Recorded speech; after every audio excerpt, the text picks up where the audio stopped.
எவ்வளவு டேஞ்சர் தெரியுமா? டேய் டேய், எந்த தைரியத்துல உன கையை கட்டாம அடிக்க வச்சிருந்தீங்க?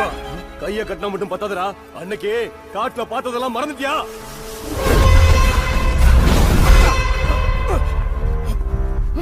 வேகமா கட்டா. காலைங்க இந்த கட்டியாச்சுல, இனி என்ன செய்வான்? இவனுக்கு கொஞ்சம் மூச்சு இருந்தாலும் நம்ம எல்லாரும் மூச்சு எடுத்துருவோம்டா. ஏய் நீ கட்டே கூட.